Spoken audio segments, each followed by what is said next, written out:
locate a blue card. I have one already. Right now?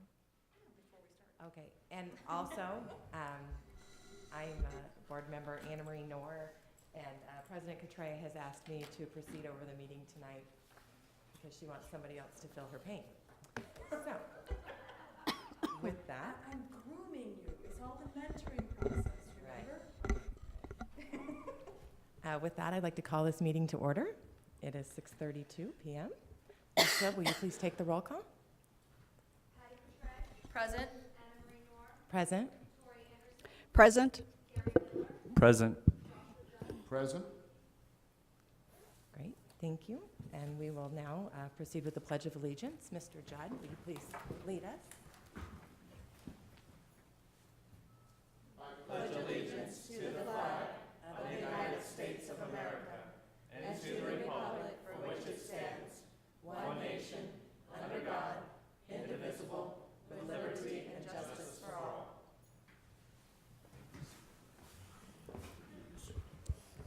Thank you.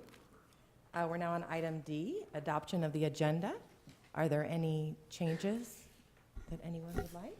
If not, a motion. Motion to approve as written. Thank you. I'll second. Motion and a second. All in favor? Aye. All opposed? Motion passes. Item 2, call of the public. Members of the board may not discuss items that are not specifically identified on the agenda. Therefore, pursuant to ARS 38-431.01H, action taken as a result of public comment will be limited to directing staff to study the matter, responding to any criticism, or scheduling the matter for a future agenda. The board requests that all comments be limited to 3 minutes or less, and that the public refrain from the use of speech or language that is offensive or inappropriate pursuant to board policy KFA. And please state your name and address for the record when you come forward. And we have Christina Begonia for our call to the public.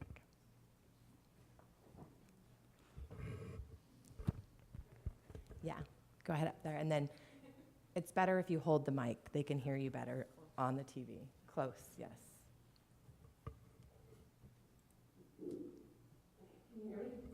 Yeah. I'm going to read. Good evening, ladies and gentlemen of the board and Dr. Chestnut. My name is Christina Begonia, and I'm a teacher and a parent at Butterfield Elementary School. I just want to point out that most of my fantastic team is here with us, so they're out there. It was recently brought to the attention of our staff that we would be losing a kindergarten teacher from our school as a result of low enrollment in our grade level and high enrollment in our grade level at another school. While I understand the need to have low class sizes at another one of our schools, I have a difficult time understanding why our class sizes would be pushed to near the cap of 24 in order to rectify this. As an active member of the override committee last year, I know that we were excited to announce to the parents that much of the override money would be used to hire teachers in order to lower class sizes. At the beginning of the school year, we were challenged to help create a positive atmosphere both in our schools and on social media. Our kindergarten students are now settled in our classrooms. We have begun building our community and relationships with parents, and most of all, we are providing individual, in-depth academics to our students. By uprooting our students and asking them to change classrooms, we would be disrupting routines, interrupting academics, as we have already begun to reach expectations and routines, and most of all, creating a negative and frustrating situation for parents. Kindergarten is often a child's first experience with school, and as kindergarten teachers, we are creating a positive link between home and school that has the potential to last a child and family a lifetime. As a teacher in the school district, I empathize for Saddleback and for their high class sizes. Like them, we want nothing but the best for our children. I'm proposing that the school board look more into keeping all kindergarten class sizes even and small, and to consider hiring another teacher for Saddleback Elementary School instead of taking a teacher from our school. It is still early in the school year, and the possibility of finding and hiring another teacher is greater at this time than it would be later on in the school year. Let's use this opportunity to make a positive impact in our schools and for our students and families. Thank you so much for your time. Thank you. We appreciate your feedback.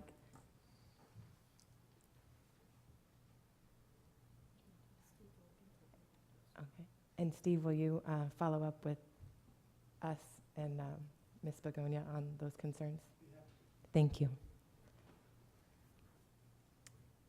Okay, we are now at the superintendent's report. Thank you, Vice President Knorr, members of the governing board. A few things to report on. We have volleyball season is underway. Fall sports are underway at the high school, and that's always a very exciting time of the year. And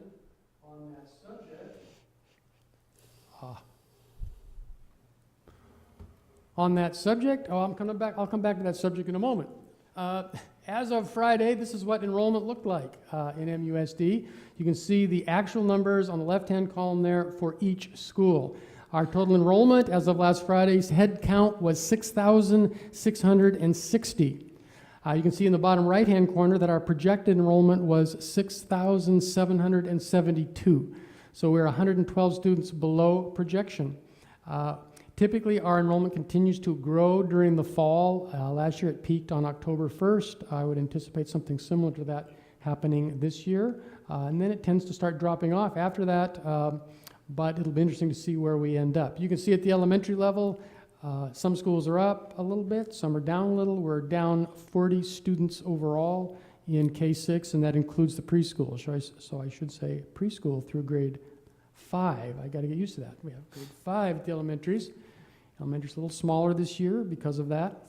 At secondary level, you can see that Desert Wind had 48 students more than we expected. Maricopa Wells 42 less than we expected. And so far, the high school 78 less than we projected. That does include the enrollment at Ram Academy, and I'll come back and talk a little bit more about Ram Academy in a moment. So anytime we're 100 students below projection, that's a concern when you consider that, state funding for each student is somewhere around $3,800. So, we could be talking about several $100,000 in revenue not being received that we had anticipated. But it is still early in the year, and we hope that those numbers will continue to grow. It's a situation that's not a crisis by any means. It's just something we're going to have to keep our eye on, and we'll continue to keep you informed on that issue.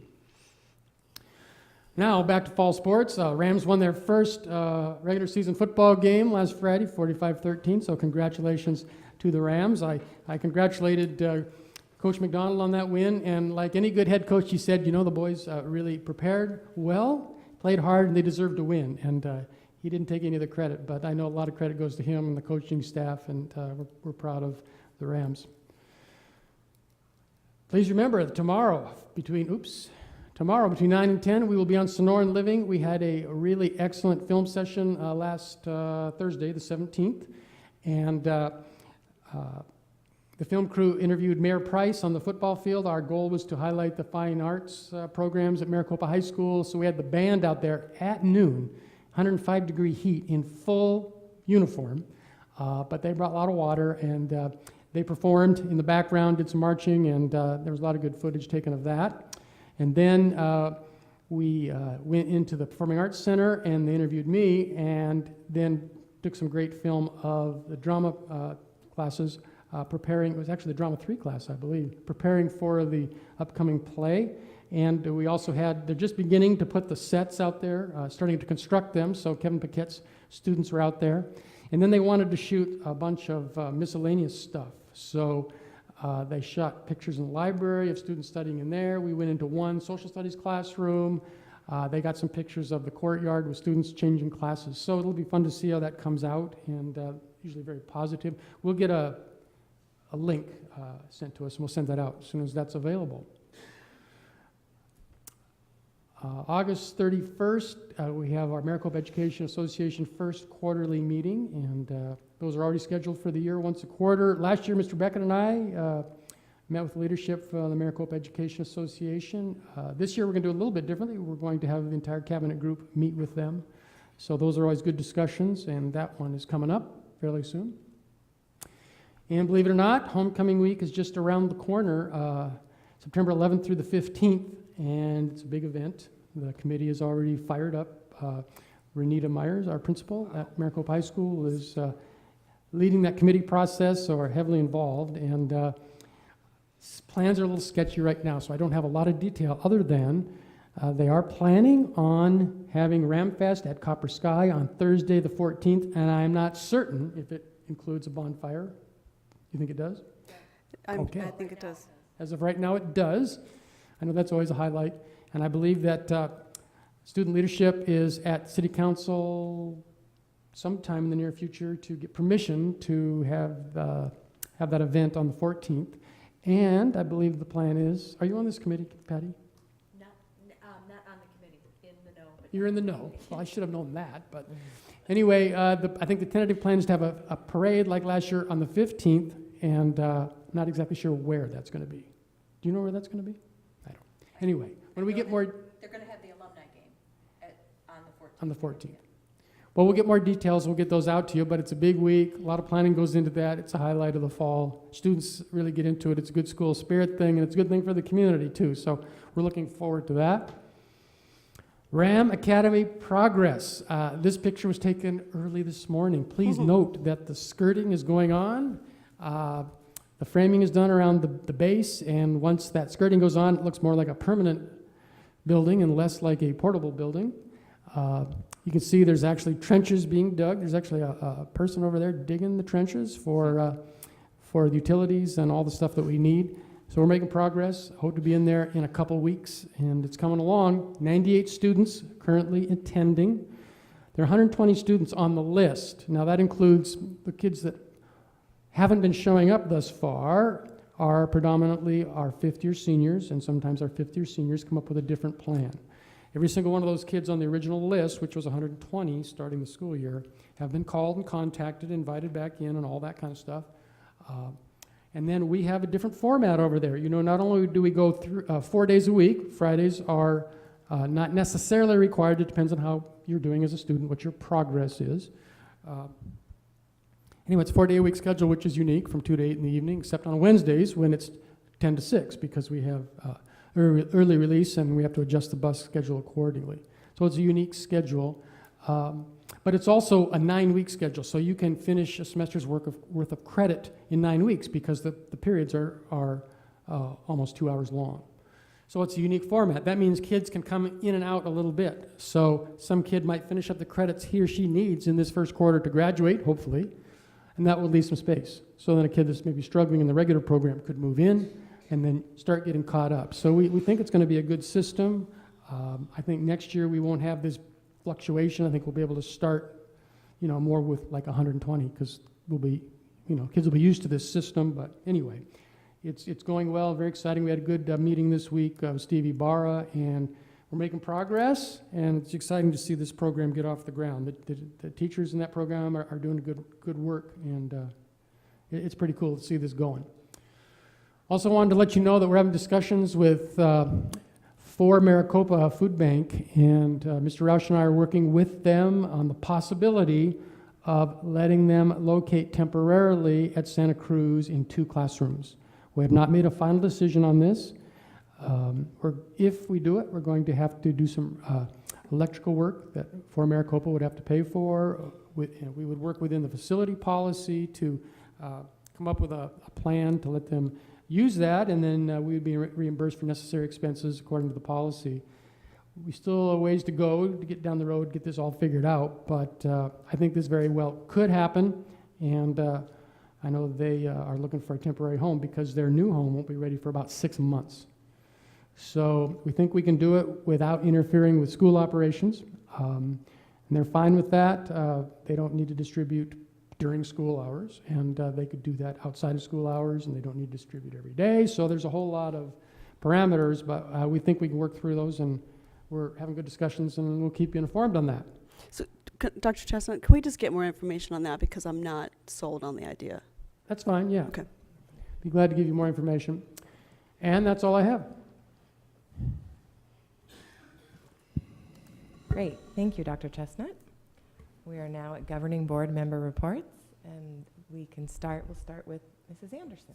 All right. It's this week's gone pretty quick, and I feel like I'm already on to Christmas. So, but the only thing I wanted to remind everybody of is obviously homecoming, and then the law conference, which we'll all be at, most of us will be at, and then September 9th, when I'll be conducting the delegate assembly. So it should be interesting. My first year conducting a large body of very passionate, opinionated people. So it'll be interesting. So tune in for more. Great, thank you. President Cotray? Thank you. I was able to attend the Councilman on the Corner with Councilman Wade. I think it was a couple Saturdays ago. And one of the reasons that I went to is they were talking about the housing. The survey that they came back and kind of, talking about, the possibility of multifamily dwellings. And so I did express, at least for our district, for our teachers, that most of them are new teachers within 5 years of teaching, and they need affordable housing. There's still an astigmatism out there when people think multifamily dwelling, affordable housing. They think it's going to be Cabrini Green, and it's not. So there is still that, and it's a double-edged sword, because if they bring more housing in for our teachers, then they're also looking at the infrastructure. We're a one-way in, one-way out town. But the hope is that, they do have some developers that are interested. I know for a fact that Our Lady of Grace at the Crossing, we are actually zoned for multifamily dwelling as well. So we're entertaining that. So hopefully, within next 5 years, we'll start seeing some of that. But it was a good conversation. Lot of nice people. And, and even Mike Ritchie, he hosted it at Ace Hardware, and he even said that, he needs it for his employees too. So it's not just the school district, but just, for our local people. So that was good. And I was at the football game, of course, because I'm on the boosters, as we all know. But we did our first 50-50 raffle, which was kind of fun. The stands were packed. It was great to see all the community out there. The concession stands never stopped. And so I want to make sure that you all know our next home game is going to be September 8th. That's the week before homecoming. Mm-hmm. So I want to see you all out there. It was just a lot of fun. I'm really excited for this season. And one of the things that you'll notice if you haven't been out there, and I want to give a huge kudos to Chad Whittle and his staff, because they actually we had senior banners made of all the senior football players, and we wanted them hung on the wall, so when people go up to the concession stand, you can see the banners. And we knew our deadline was, we got them on Thursday morning, and they worked really hard and got them all hung for Friday, so kudos to them. It was great. And I would tell you that the Willow Canyon people are walking in and they're going, oh, wow, that's pretty cool. So we went up on them.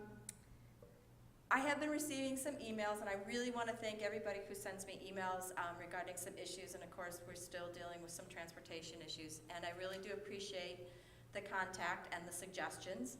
And I do know that our transportation department is working really hard to correct all of this. And I know that they're going to be, now going into the future, be utilizing Connect Ed.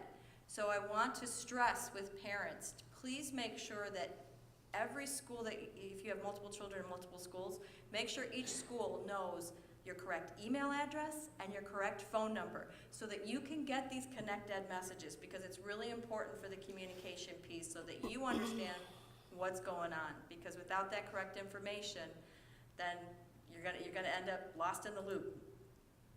And lastly, I just want to ask Dr. Chestnut to make sure we put on the agenda for next meeting. October 4th is our first meeting scheduled in October because of fall break. We had to move it up, but it's also the same date as State of the City. And I think it's important for us to support the city and to be at that meeting. I've already RSVP'd, so I want to put it on the agenda to look at that date to see if we can find another date to replace it at the next. That's it. Thank you. Great, thank you. Mr. Miller, Dr. Miller? Yes. Well, first, I would definitely like to thank the Rams for their awesome victory over the weekend, and seeing the community come in and support. You definitely see each year the culture continues to get stronger and stronger and stronger, and it's great to be part of that. And so I definitely appreciate the community and everything that kind of goes into that.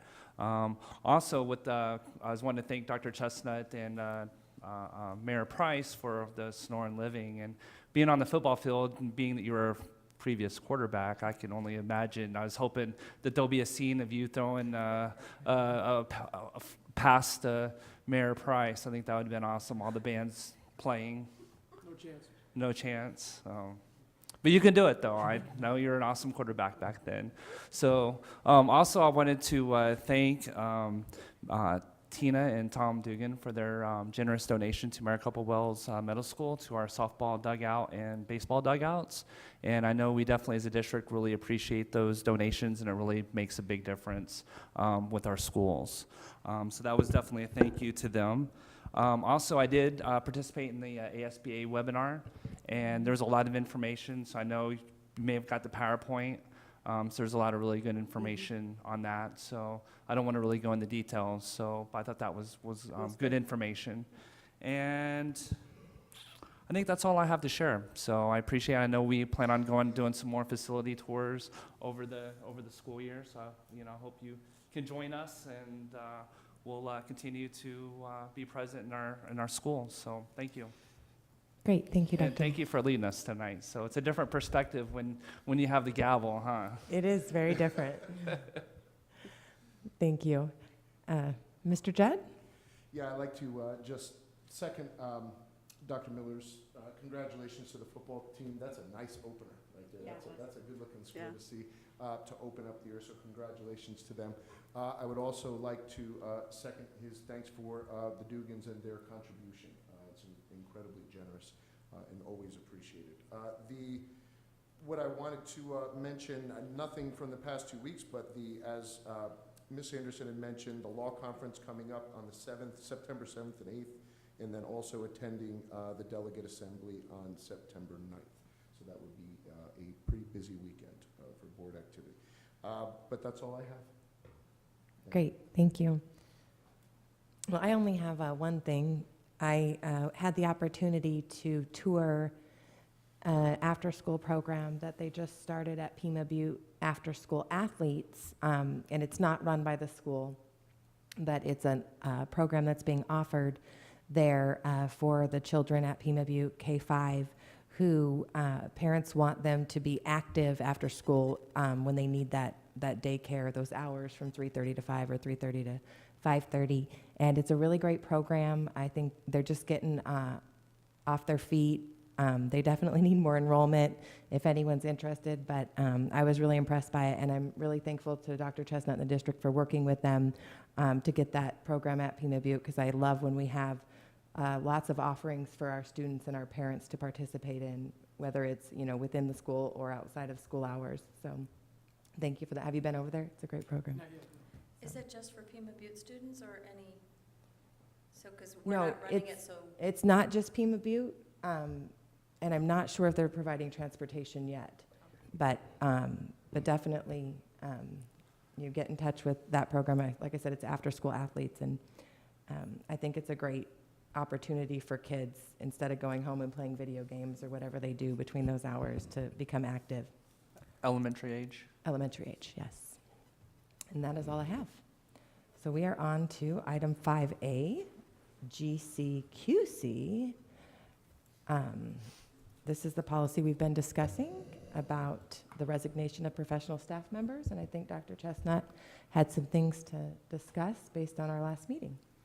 Yeah, just to follow up on our last meeting, we talked about possible change in procedure, and we talked about the possibility of putting new language into the regulation. Previously, we had not had a regulation for this policy, and as you recall in regulations, they do not require board approval. They're more detailed information that we follow as staff. And if you've ever looked at our regulations, you know that they kind of start with really a thumbnail, short Reader Digest version of the policy itself, mainly just to remind you what's in there. And then kind of towards the bottom, there's generally some additional detail, which is true in this regulation proposal as well. First 3 or 4 paragraphs just kind of restate what the policy says, and then the final paragraph says the personnel schedule presented at each governing board meeting shall include a contract assessment recommendation. That's what we've always done. And the only time the contract assessment recommendation shall be 0 is when one of the following situations applies. A, serious illness. B, a move by a spouse or a similar family situation. see the best interest of MUSD. Traditionally, letter D was, even though it wasn't written in regulation, the tradition was if it was a professional advancement opportunity, there was often a contract recommendation of 0. But that was the discussion point, and I think that captures it and will give guidance to staff to, I think, carry out the will of the board on this. So we're glad to answer any questions you might have about it. So Dr. Chestnut, being the regulation, then the staff, if need, can present this and change this without board approval? That's what I'm understanding with the regulations? Well, I think that, technically, yes, but when it's a strongly held opinion by the governing board, I think this would be the expectation. We would follow that if we were going to change our regulation. I think we would discuss that with the governing board for language that is, there's a lot of interest in. The other option would be to put that into the policy itself.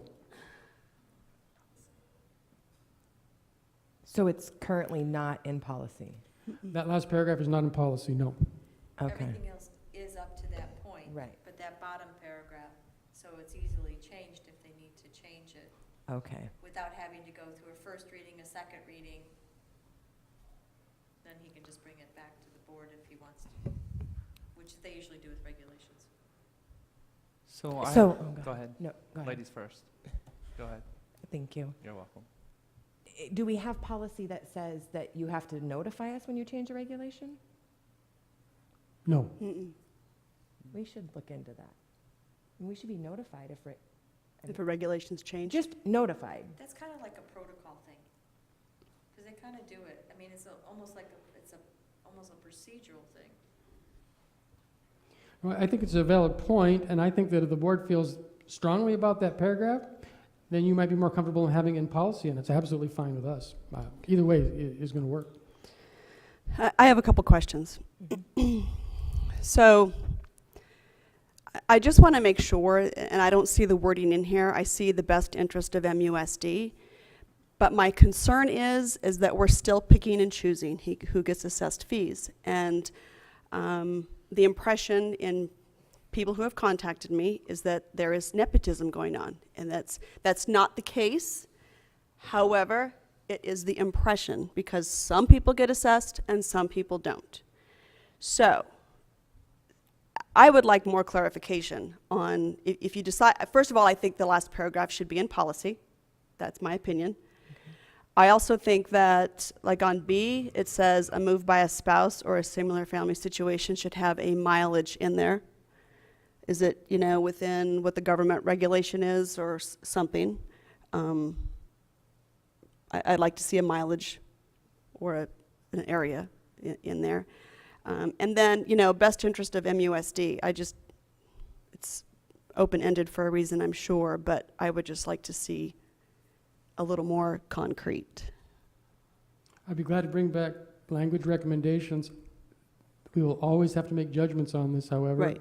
It's always going to be a recommendation on an HR agenda, and an item could always be pulled off, and the board can make a separate decision different from the recommendation on the HR agenda. Correct. So I don't think there's any way to make it foolproof, that we'll never have to consider a single position for whatever Separate. reason. Okay. And then I'm also wondering if we should change the fees and Right. make them less. Because if we're going to do, either we do it or we don't do it. That's my thing. Either we do it to everybody, or we do it to nobody. So that's my thing, is I would just like to see us be consistent. Whether we change the dates or we change the numbers, I don't know. I just think it needs more. Thank you. Everyone's looking stone-faced. No. Am I? It's just a lot to think about. It's processing, that's Right. all. The face of processing. And I agree with your assessment about it's either everybody or nobody. I do think there's always those situations. I know that. But they should be covered in A and B.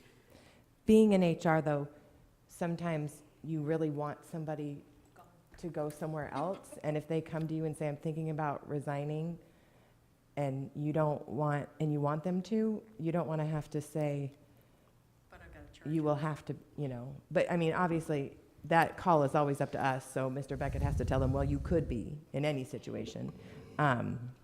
because we make the final decision, but I can see, I kind of do see where sometimes in those situations, but I do believe we should look at possibly reducing. I mean, I'm proud of this program, and I think it's worked. I think since we've adopted it, we've seen far less mid-year or right at the beginning of the year resignations, so it's effective. But if you lower it, is it going to still be as effective?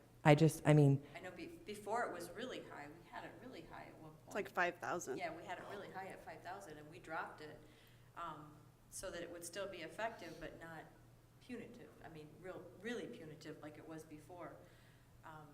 So I think the fees should stay the way they are, but I would, I'd like to, down in that last paragraph, I think there should be another, a D item or another item that says, unless we shouldn't charge unless we were able to fill the position right away. Because a lot of times we'll get the resignation, but they'll fill it right away. So there's no cost involved. We've not done a sub-cost because there wasn't a substitute teacher if we were able to fill the position right away. And I agree with that. And it should be just like renting an apartment. If I sign a 1-year contract and I get out 10 months and they fill it up right away, I'm not going to be assessed that fee. So in the same manner, I think that's a good idea to if we can fill that right away, then not to assess the fee. Because the whole idea of doing this was to help with the costs, the liquidated damages. That's the purpose. and I agree, but I think that's going to be somewhat unfair to teachers because a science and a Right. math teacher is not going to be filled right away. I mean, it's almost impossible to find them as it is. Right. But then a PE teacher or something else like that, which may be easier to fill, well, they're going to be luckier. And so they don't get assessed because they teach a different But subject. then it's like we're almost over penalizing particular Right. teachers based on. Yeah, you can't do that. It has to be equal. That's what I'm saying. That's why it can't be It has based to on a be thing. equal. Yeah. You That's been the can't, current- Equal, Wait. like I don't even think, based on the subject, that aspect should really even come up. As far as the amount, we can discuss changes in the amount, but I was under the impression in the last meeting that there was language suggested for the change in terms of move, and I thought that was something that we were gonna be voting on this evening. So are we hashing out the language that? yeah, what else would you like to see? If you want something besides A, B, and C, or you want that detailed a little more, or If we want it in policy, change the not in dates. When we brought up the comment, if there are any kind of statements in the public made that there's any kind of suspicion of nepotism, I think we open ourselves up to that when we include C as a Right. part of the policy. Exactly. The best interest of MUSD kind of leaves it wide open. Yeah. And we could come up with absolutely any reason for assessing the fund. So, and that, to be honest, that's why I brought up initially, why we were talking about, what's the consistency of letting people go? And if we're gonna include something like that in the policy, then, how do we even attempt to maintain any consistency when it's, based on the best interest of MUSD is really no kind of guideline at all. Well, that kind of falls under that mutually. I get Yeah, that but that's- the inclusion of it, and perhaps But here's the you thing. could give us some clarification or some input in terms of how it would, how we could word that to make it less wide open to interpretation, but yet not hinder him with his ability to be able to do it. Or maybe the attorney needs to give us some advice. But I just, it's all or none. Whether we move the dates or we change it, but there's just been such inconsistency, and that's what bothers me. Yeah. It's not, either we're consistent, I say just get away with it, do away with it. If we're not going to do it to everybody, and even if it's somebody you want to leave, you know what? That's HR's job. That's what they do. And it's probably somebody who's had already an improvement plan. So that's not for us to consider. My thing is, if it's gonna be a regulation, if it's gonna be in policy, then we do it. So this is great feedback for you to go back and redraft the language. I don't want to get rid of the policy, so I'm hopeful that we can find some language that encompasses all of these concerns. I would like C taken off and just leave it A and B. So you want C taken off. And then what I was just looking at, we're going to have to change this anyways, because our school year It's is going gonna- to start before August 1st next year. So we'll need to adjust those dates Right. anyway. And you might want to say June 15th until the first day of school, or when teachers report, or whatever it is, and then that same language instead of putting a hard date in, just based on our calendar and starting now with the modified year-round schedule. So it sounds like the options are, if we maintain just A and B and remove C, and if there's And gonna put- be and an put miles. adjustment to B in terms of distance. But, you know, I think we're going to have to give some thought to this. I don't see how we can work with a troubled employee who needs to leave, maybe for a very good reason, and then assess that person with the risk that could ask them, they could then try to rescind this resignation, they could try to stay. I mean, I just think it's problematic if we don't have some way to handle HR situations. So can you and put not that in assess. there? Can you put that wording in there instead of the best interest of MUSD? I think we can try. Okay. I'm not sure. I mean, if it's disciplinary or if it's Right. Yeah, the changing insufficient, of the wording could possibly insufficient. give us more clarity in terms of like maybe both parties agree or Mutually- some mutually kind agreed mutually upon. agreed upon resignation. Resignation. That could potentially Or- solve that problem if it's wordsmithed correctly. Or even just insufficient teacher. I mean, Just going down and answering what, when, where, you know, kind of answering those bullets to, The thing for what is it that applies to and what it excludes. a lot of includes times, you know, you don't want an employee, if an employee is not performing the way that we would expect, to terminate them, especially on a teacher, is a big deal on their record. And so maybe MUSD is not the best fit for them, but you don't want to have them big black mark on their record when they could be, you know, an excelling teacher somewhere else. And so having that mutually agreed upon situation, not only, you know, okay, on that thought, why did we offer them a contract in the first place? I had the same thought. I mean, because sometimes you don't know. Sometimes you don't know. you don't They know interview- from, they- you don't they know from interview May well. until the first day of school. If they're Beg a to new differ. employee, how would you know? You're interviewing them, you're having them come in, they're going through the training, you know, and they could be struggling with classroom. It's the first time that they're a new teacher, they're struggling. So you want to give them that improvement plan and that mentoring teacher, but, you know, come down the line, it's just not working out. We're not a good district, so why would you want to penalize? I mean, I understand why it's there. I understand. And dealing in HR, I totally understand how it is. But what I'm hearing, though, from the board is that I think we could strengthen that C and get more detail added to it so it's not so broad, and that we can possibly come to consensus if the language worked and it was specific enough. And I like the suggestions about if there's a disciplinary issue, if they're on an improvement plan. I think you could maybe use some of those words to help bolster it, but make us feel comfortable that it's going to be applied across the board in an even manner, and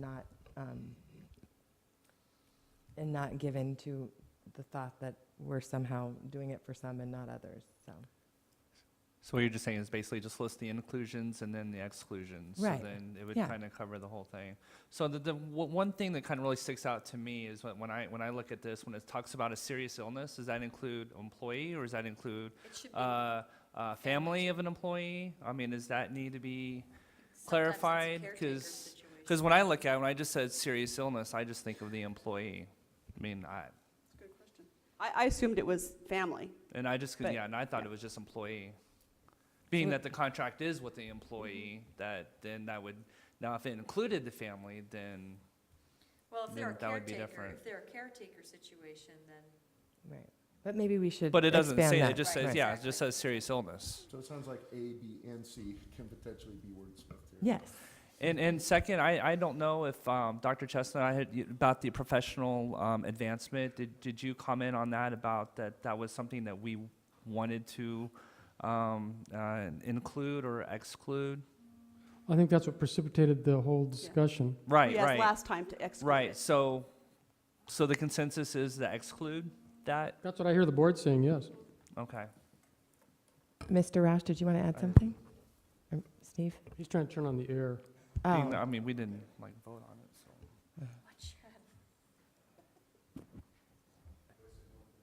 Sure, Mr. Beckett. Thank you, Vice President Noor. The only concern that I have is as we sign contracts and work agreements, typically there's language in there that says that whatever policy is in effect at the time of the signing of that agreement, you are bound for the term of that contract or that work agreement. So I think any dramatic changes that are made to the policy or even a regulation would probably not be enforceable until the 18-19 school year. Absolutely, and I agree with that, I think, but thank you for that clarification. That's a great point. So I think we've given lots of feedback to Dr. Chestnut and staff to go back and bring some new language for further discussion. Thank you. Next item is the consent agenda. Can I have a motion? Motion to approve as written. Thank you. Second. Motion second. All in favor? Aye. All opposed? Motion passes. We are now on to item 7, action items, and Mr. Beckett will present the personnel schedule. Thank you, Vice President Noor, members of the governing board. You have the personnel schedule in front of you this evening. And again, I'm just going to highlight the one area that we may be talking about a little further, number 5. Obviously, we'll do whatever you want to do in that particular situation, but if you have other questions as well about the schedule, I'll take them at this point in time. Thank you. Any questions? No questions. I would just like to, I think number 5 needs to be assessed, even if it's just part of the fee. Just because you know my standpoint, either we do it for all or we don't do it for any. My suggestion would be the $1,500, but that's my suggestion. Why the 15? Because according to what. It would be we've been- 2,500. Okay. Based on the information that Mr. Beckett provided in his email. Okay, well, Everybody, you just but- got done saying you wanted to be consistent, and yet you're changing amounts with the dates. So, I mean, either it's all or nothing if you want to be consistent, and changing a dollar amount when we have those dates, it just, Well, except the policy says the board may adjust the right, amounts. right, but yes, it does, and then that's why he's assessed it at 0. Any other comments? That would be my suggestion. Either we do the whole 2,500. Is that a motion? Well, no, because We're I, just discussing it right now. discussing it, we have to approve the whole HR thing, or we could pull number 5 off and talk about it separately. Before going there, Mr. Becker, has there been any kind of update to that employee status? Is there any new information that's come to light, or? Okay. No, Okay. everything I believe was conveyed to the board members. Okay. Thank you. So did we want to discuss that separately, or is there a motion to consider the personnel I have agenda? some other questions regarding Sure, some other yes. items. Go forward. Mr. Beckett, Yes. the overload stipends. I know we expect this every year. But at the secondary schools, does this bring us in the target class size range then? We believe this, thank you, President Couture, yes, these overloads will help with our scheduling needs at this point in time at both the high school and the middle school. Whether it rectifies all of our class sizes, we're still leveling classes in some instances, but yes, I believe this does help. Okay, and in our budget, we had, when we changed our target sizes, we knew that there would be a cost assessed with this. So are we even entertaining hiring additional teachers? Because we had addition, and what about overload stipends for the elementary schools? As of Monday, we began our overload stipends for any elementary classroom teacher who was over the target rate that we established and that you approved. Mr. That'll be Becker? on the next HR schedule. Those will not be, and those are going to be done on a case-by-case basis. We simply approve Right. that figure, and we're going to go ahead and start paying Okay. these people on a weekly basis. That's I the way, would that's the way assume- we've done it for several years. Yeah. That there was a net reduction for how much we're paying out for these stipends based on the additional teachers for the override. Last year, we approved 43. Okay. our September meeting, and I believe there's about 31, 29, something like that at this Okay. point in time. Yes, there is a net reduction.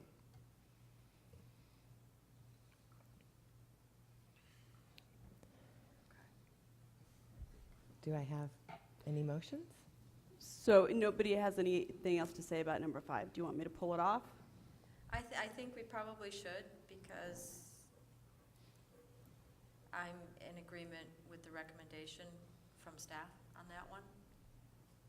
Okay, is that a motion? I'll go ahead and make the motion. I motion that we approve the HR schedule with the exception of moving number 5 off to be voted separately. Thank you. Is there a I'll second? second. Thank you. All in favor? Aye. Aye. All opposed? Motion passes. So that we just approved the HR schedule, correct? Yeah. With the exception of 5. So number now we are 5. discussing number 5 on the HR Correct. schedule. Does anyone have anything to add or comment besides? My only comment is to assess the fee, because it makes an impression with other staff. They're saying, why, you know? That's my, Is that a motion? Almost. no, it doesn't have to be. I mean, Okay. there could be more discussion. I mean, I don't know what everybody else thinks. It could just be to accept, I mean, you could do it to accept staff's recommendation. It's up to you guys. Do you guys have any feedback or comments on number 5 and the assessment of a fee? This falls under the mutually agreed upon category that we discussed. But it's, I mean, based on something that we just discussed for a policy that may not going to be implemented or enforced this year, then we would just go by past practice.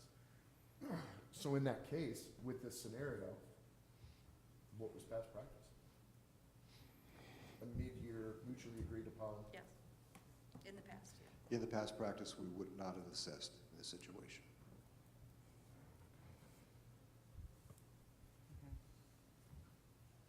Dr. Miller?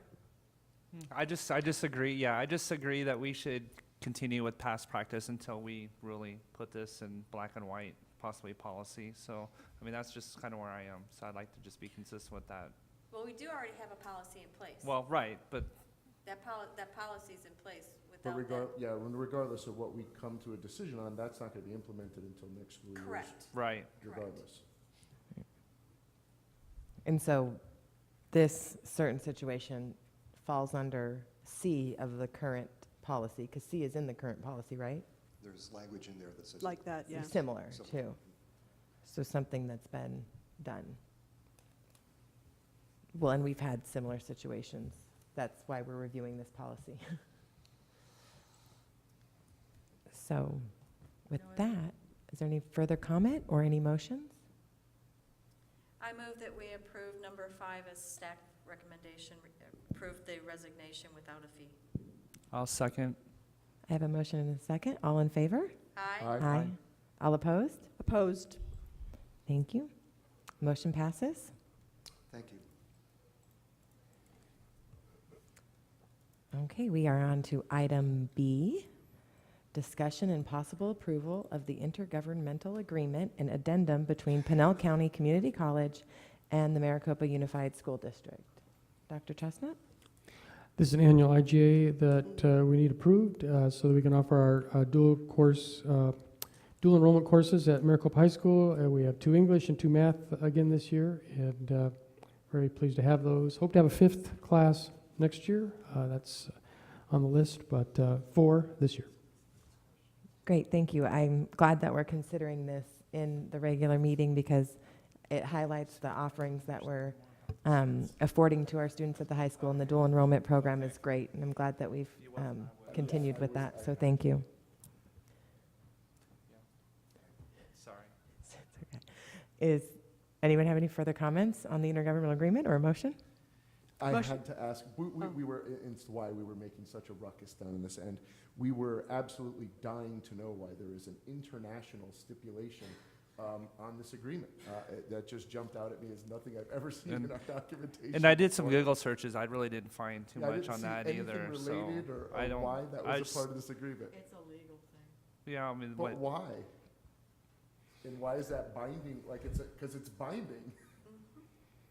That's how the, I believe that's how CAC. Our lawyer reviews every IGA and literally digests every word. Why that word is in there, I do not know, but I do know that our attorney believes that word needs to be in there.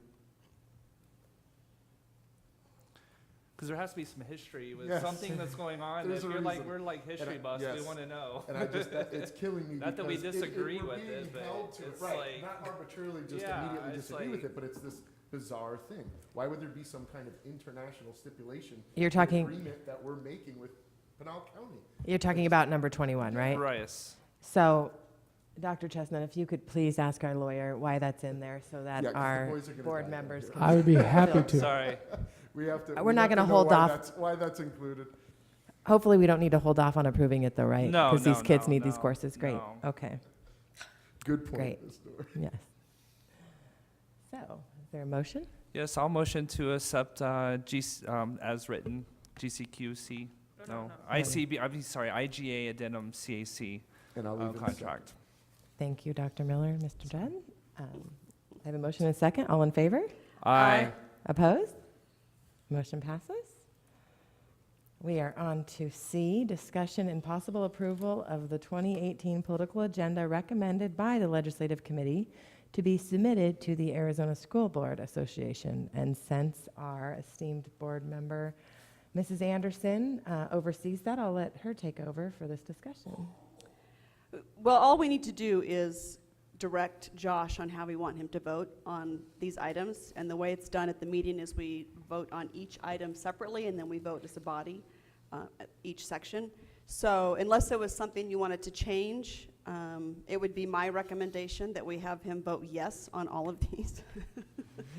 That's my recommendation. Because we also will be voting on changing the headings. So if there's, and nothing is in priority order. So it's not like one is more important than the other. I know we used to do that in years past because we feel that all of these items are equally important depending on what bill is coming up.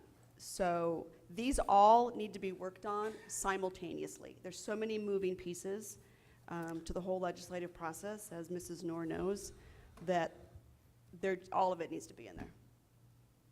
Right. Until we can get it down to 5 items, which is our goal. So unless you had questions, like I say, it would be my recommendation that we ask him to vote yes on everything. Yeah, my discussion prior with you was very helpful in terms of, what's the end goal, especially in tonight's meeting, just, talking about each individual issue, and we could spend the whole night going over this. But it's going over it, my only concern, the only thing I was going to bring up for tonight was my desire to see the dealing with the ESAs with some more prominent placement, but based on the fact that placement doesn't really count, Right. then that kind of nullifies. what I Because was it's in there because it's accountability to taxpayers Yeah, and is if what, it's- that's if my it's- big thing. Right, So and it's for in me, there. like it's buried in my head, No, it's like oh. it's buried on page 3, but based on the fact that priority, doesn't factor into any Correct. kind of weight, then that kind of removes Yeah. any Because kind it's pretty strong language. It says repeal any program that gives public funds for of, it is, private but schools. there's no top billing there at all. That's it's way back there. And that Except was- accountability to but taxpayers. I mean, yours beat it out. Your That's T-shirt right. beat it out. So, but yeah, it's that was the only thing that I was going to bring up, and based on the fact that there's no preference given to the ranking or priority in the way Right. that it's listed, I would be willing to vote for all. They used to do that. It was a pain. Yeah. It I really, could it imagine. truly, Yeah. truly was. Well, and it tied the lobbyists' hands because they couldn't, it was coming up from the floor, but it was at the bottom of the page, so they couldn't do anything about it. So, it's such a fluid program, that when you're down at the Capitol, you got to think on your toes, and you got to have a document ready to go. The one thing we will be asking to approve the whole new section of accountability to taxpayers. That's the one that's added. To me, that should be at the top, but you know me, I'll get off my soapbox. But, so, unless you have questions on something that you want clarification, Now, if everyone's okay with how it's stated, then we'll vote yes. on it. I'm fine. I think the committee did an awesome job This is one of the best ones that I think I've seen come out of that Thank you. committee. I think so. And seeing it, many, many years of it. No, I agree totally with Mrs. Anderson about, go forth, vote yes. Message received. So we don't need to vote on it. You just need to know how we want you to. No, we need to vote. Great, well, thank you both. Thank you, Mrs. Anderson, for all your hard work on this, and thank you, Josh, for being willing to represent us at the delegate level. You'll do great. Okay, next item on the agenda is discussion and possible approval of the Arizona School Board Association bylaw amendments. So the bylaw amendment proposals are due by September 15th. And we do have one more meeting before, on the 13th, where we could adopt any bylaw changes if we desire any. And so the question at hand is, do we desire any bylaw changes? I have a suggestion. Yes. As we talked in the past, it's really hard to get anything changed in the bylaws because of Article 8, Section 1, Item A. So, and I did ask a few other board members around ASBA. They don't think that my suggestion will fly because They've tried it. it's a smaller, but I still would like us to put it in if you think it's important. So it would be Article 8, Section 1, Item A. It says these bylaws or core beliefs may be amended or repealed or new ones adopted as follows. My recommendation would be by a vote of 2/3 by the participating or present member boards voting. Of the present or participating? Yeah, I'm not sure which word. Basically, those that are logged in to vote, 2/3 of that. So if you get 50 districts to vote, I would so- do participating then. that's what I'm wondering. Because they can do it electronically prior to that. And we do all of our electronic voting. It's all electronic now. Yeah, so I would say by 2/3 of the members participating. Member in- boards participating in the voting. Does that in the make sense? In the electronic voting Yeah. process. Well, the electronic voting is item B. Okay. Oh, okay. Well, no, it is in there. It No. says using electronic vote Yeah. of the membership, using a procedure adopted by the Board of Directors. But I would just like to see it, I was going to say majority, but I'm sure that'll freak people out. It's a little So it would be, my suggestion again would be by a vote of 2/3 of the participating member boards voting using an electronic vote of the membership. I agree. We've got We to can just submit it. I mean, all they can do is not vote. And we've submitted them before, so I think Right. we should, because you're right, it's hard to change anything because of just that one. And by adding one word, Yeah. we could possibly get some things done. Because when you've got 263 member districts and you only have 50 who vote, Yeah, it was bad. nothing's going to change. Yeah, it's quite not 2/3. Yeah, that's unfortunate because, I mean, bylaws are so fluid. Yeah. The board that I oversee, we've changed them 3 times in the last Well, you couple have years. to, Yeah. for progress. Well, Right. when they started this, I don't think they really thought, this is something that was done way back when, and now with the age of electronic voting and the way, they kind of pigeonholed themselves into it. Well, it used to be done at the delegate assembly. Yeah.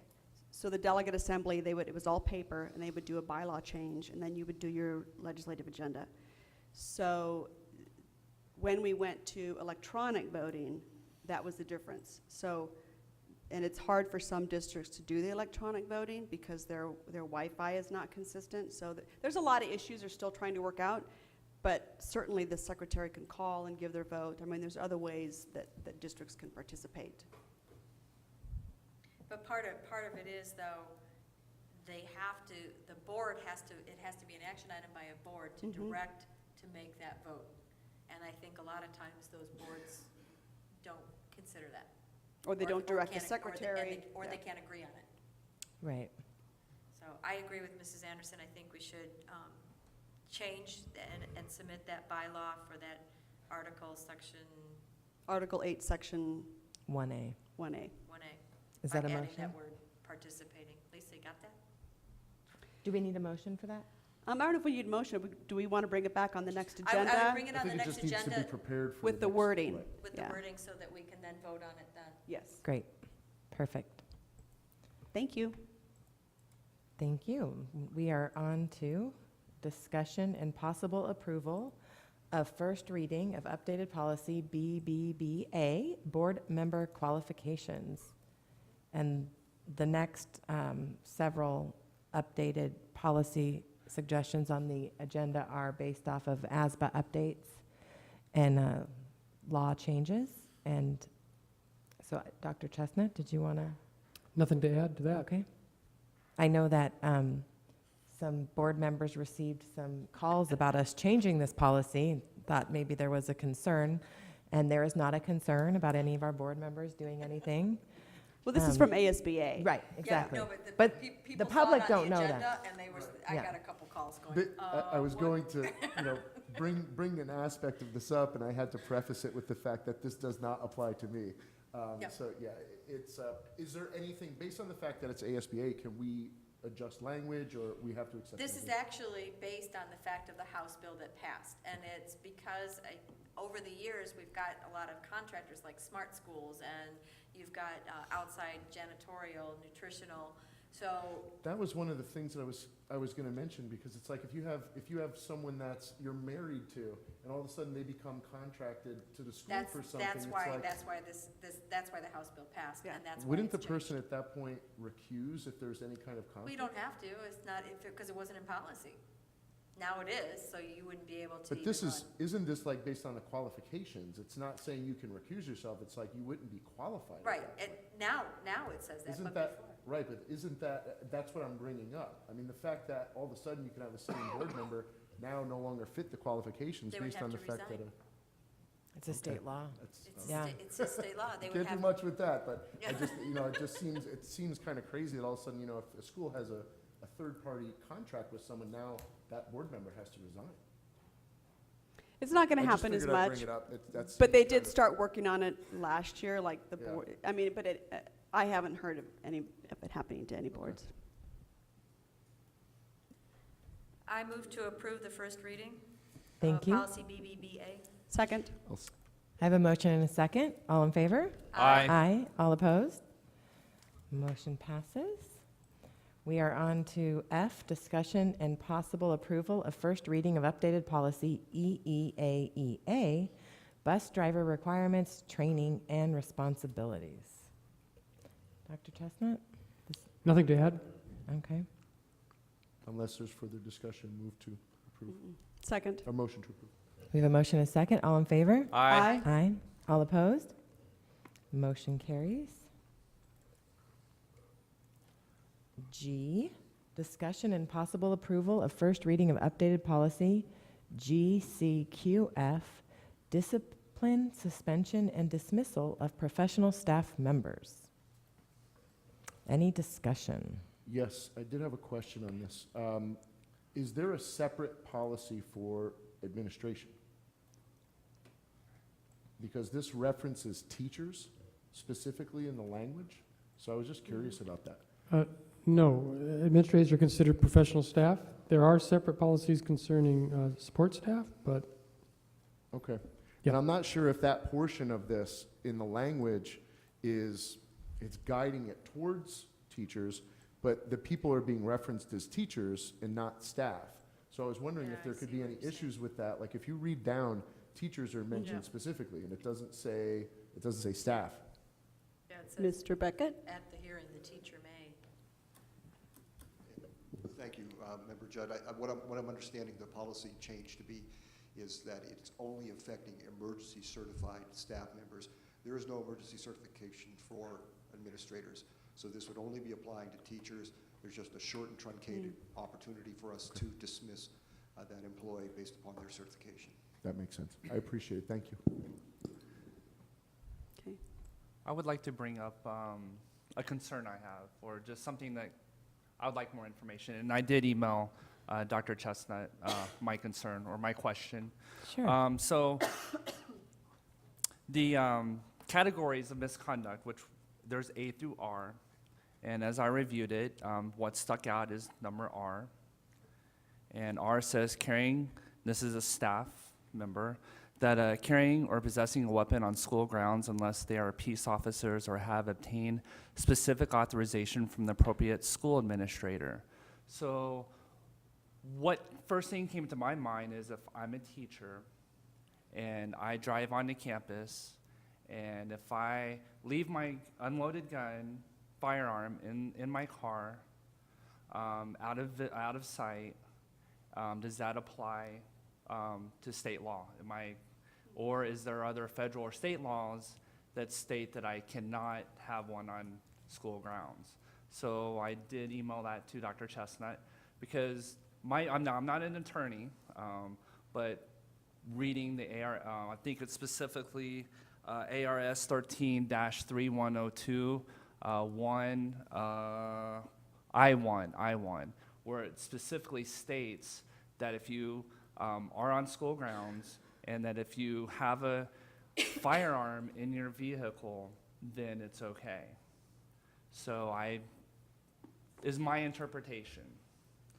So I forward my question to Dr. Chestnut, and I think our attorney will look at that and get back, or do we have any information? Yeah, the attorney sent back and quoted the statute, and there's a paragraph that says, an employee could have a firearm if it meets this qualification. In the law says a firearm that is not loaded and that is carried within a means of transportation under the control of an adult, provided that if the adult leaves the means of transportation, the firearm shall not be visible from the outside of the means of transportation, and the means of transportation shall be locked. So in other words, yeah, if an employee had a firearm under those circumstances in their vehicle, it wouldn't be a violation of this policy. Okay, but as written for how I'm interpreting it, that it is a violation.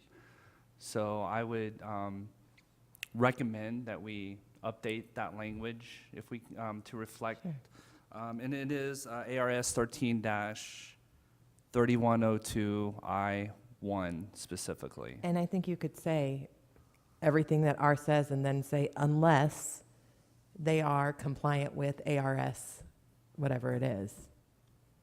And then, 13-3102. right, 13-3102. If you just add I1. that right after school administrators say, comma, unless they are compliant with ARS 13-302? 3102. 3102. So do you just send that back to ASBA? Yeah, we always Dr. do that. Chestnut? We're Yeah. required to do that. Okay. Mhm. So it'll come back on the next agenda, So we'll table it for today. or just not vote for it, just, Right, yeah, great. Thank you for catching that. Well, and if you look at it, so as a governing board, I'm a staff member. If I go to the football game, I can have an unloaded gun in my vehicle, but according to policy, if I'm a teacher, I can get in trouble. But of course, I believe now that, as long as there isn't no behavior that's, of concern, obviously that wouldn't red flag anything. So, obviously it would know I'd probably have a loaded gun or unloaded gun in my vehicle. But I just would like to, Clarify. see that reflected, because I'd hate to see teachers or staff, because their having their constitutional rights violated. Right. Thank you. So Dr. Chestnut, will you talk to the lawyer or ASBA and Sure. get us some language? Thank you. So now we are on to H, discussion and possible approval of first reading of updated policy GDFA, support staff qualifications and requirements.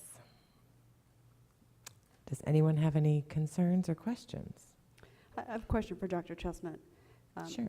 The added part in there is about bus drivers, which we already approved the previous policy about bus drivers being fingerprinted, which makes sense.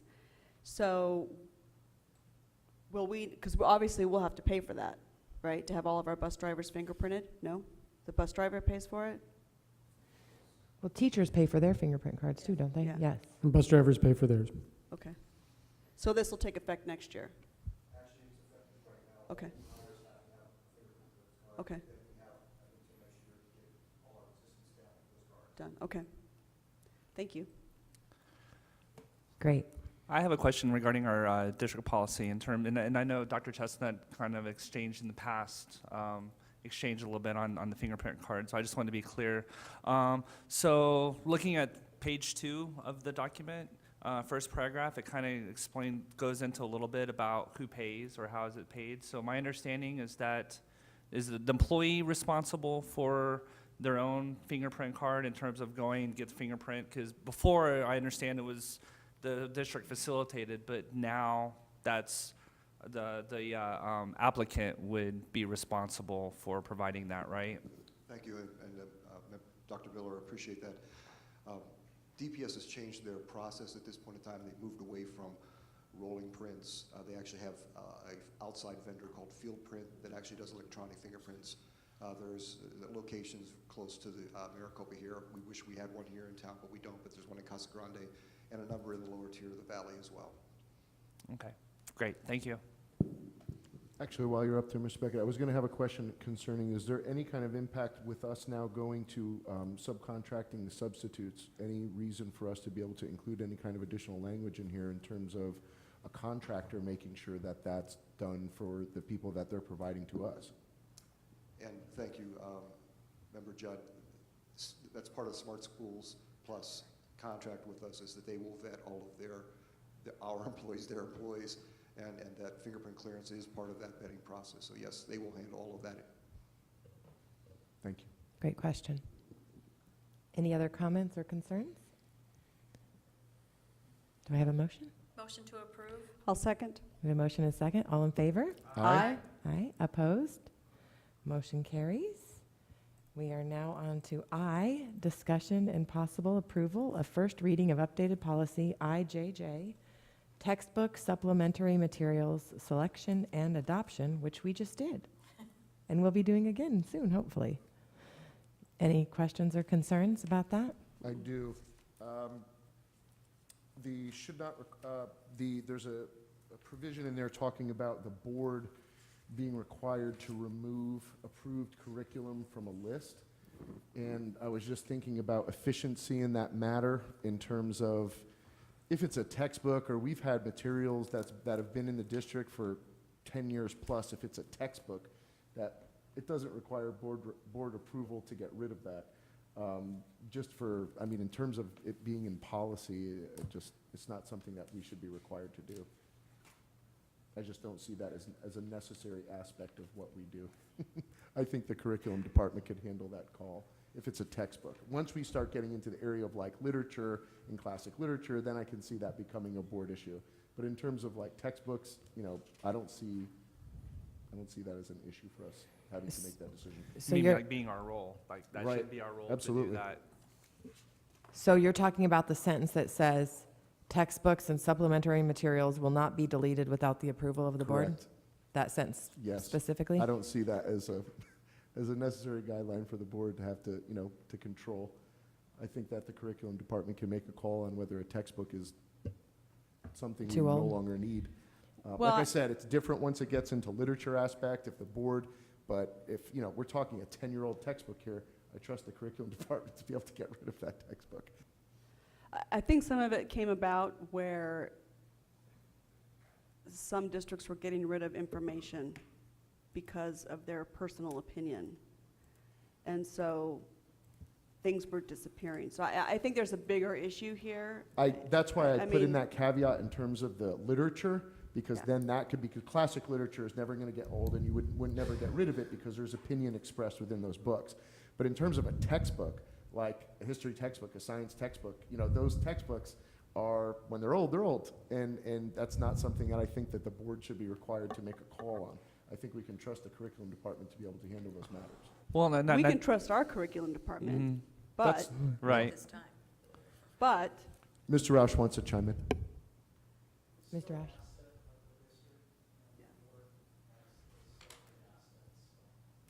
So it's because it has monetary value? Yes. Okay, Yeah. I We're tried. fiscally responsible. That's part of our. Yes. fair enough. But I understand what your line of thinking, I understand. But, and I think that they're like, Member Anderson was kind of alluding to, is that that's the explicit, but there's also some implicits that's going on too, of things being taken out and also put in. So it kind of gives an avenue for the community to, you know, because we are elected, you know, by the community to be able to, you know, express maybe some of the concerns in selecting the textbooks or Right. not. So that's how I Well, that, it's see in it. that provision, it wasn't about selecting textbooks, it was only about getting rid of textbooks and taking something off the list. And I was only saying, you know, if we have something that's on the list of textbooks that's been on our, you know, in our district for 10 years, I think that's not something, but Mr. Roush makes a valid point that if it's considered, if it has an assigned value to it, then I can understand our role in having to do that. Great, thank you. So you feel comfortable now? Motion to approve. Thank you. I'll second. We have a motion and second. All in favor? Aye. All opposed? Motion passes. We are on to item 8, adjournment. I'll motion to adjourn. Thank you. Second. Motion and second. All in favor? Aye. All opposed? We are adjourned. It is 7:47 PM. Nice job, Mrs. Noor.